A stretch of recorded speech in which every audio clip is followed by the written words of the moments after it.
Former President Donald Trump is raking in millions of dollars while he prepares for next week's CNN debate with Joe Biden. At the same time, his lawyers in Florida are trying to get his classified documents court case dismissed.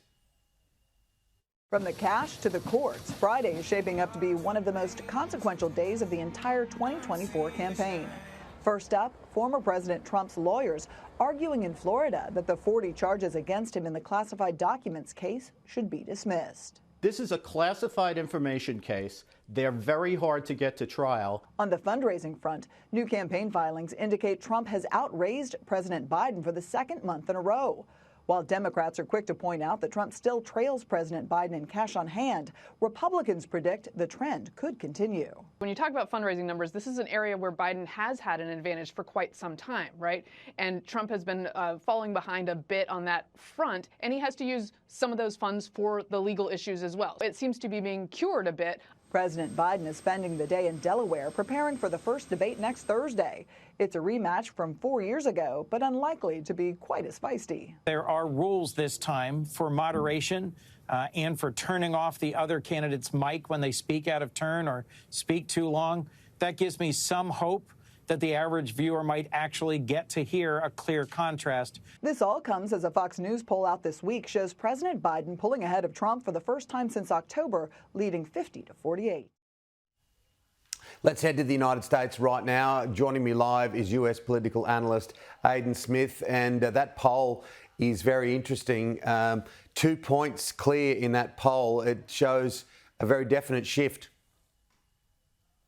Definitely. And I think that someone actually remarked that a lot of the general consensus now in the past few months, really since mid-2023, has been that Trump is very likely to win the election. And that's something that I myself has expressed in all likelihood. Someone actually cleverly pointed out that this has been the closest thing to a consensus since 2016, when the consensus going through it was that Hillary would win.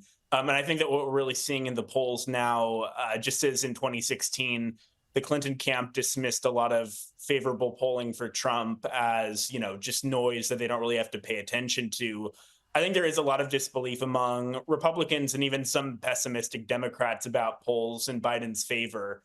There's kind of the sense that Biden has had a really low-key presidency and that voters frustrated by inflation are likely to go forward with voting for Trump. But there is evidence, I think, also looking down ballot that Democrats are a lot stronger than, it might seem. So I think it really is just a coin toss of a toss-up election at this point. Do you think the conviction has caused more damage than many people thought? I think so. And, I think this is something where, Mr. Trump has been on the political scene in the forefront of it, obviously, for quite a long time, but especially in almost 9 years since he first ran for president in 2015.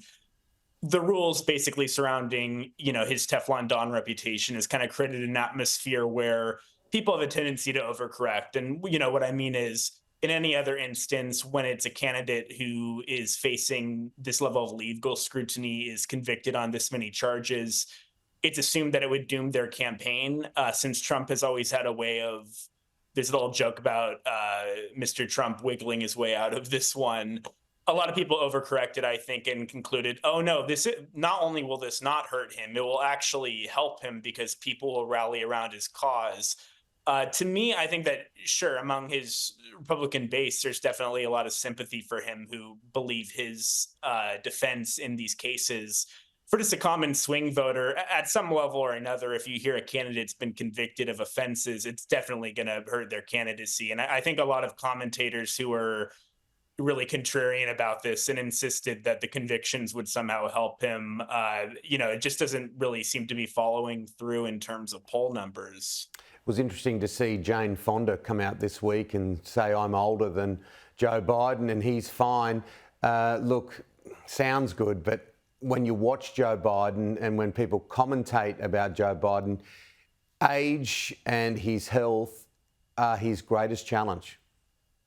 For sure. And it's something where it's always been a kind of a unique thing. 4 years ago, his main primary opponent, Bernie Sanders, was a year older than him, and he was running against Donald Trump, who is only a few years younger than him.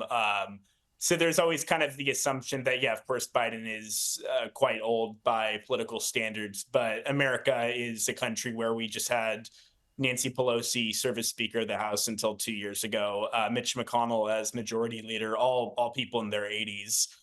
So I think a lot of people assume that, Biden in this kind of unique political environment would skate by it. I do agree, though, that I think in the last 2 years, people have realized that this isn't just something that's in the background. The appearance of Biden seeming old definitely does hurt him. And it's obviously a strange situation since Trump is only a few years younger and is obviously very, it's a really unique circumstance. But yeah, I think with Biden, the main thing that his camp really wants is to see him go out there more in public, speak more with people to create a good appearance of,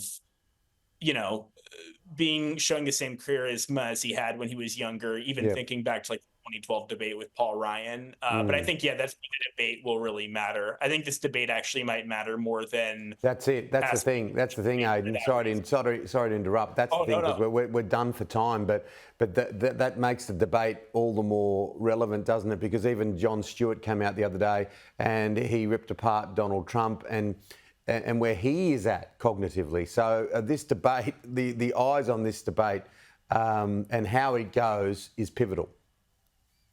Absolutely. Yeah, just your last comments on the debate, your thoughts? Yeah, I really think that, like Stewart says, this debate, I think, will be more definitive than any. And, thinking back to 2016, where the debate really didn't have that much of an impact on the final outcome.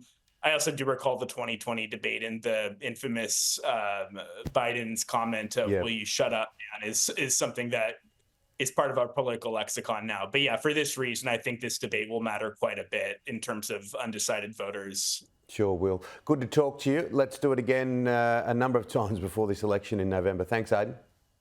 You.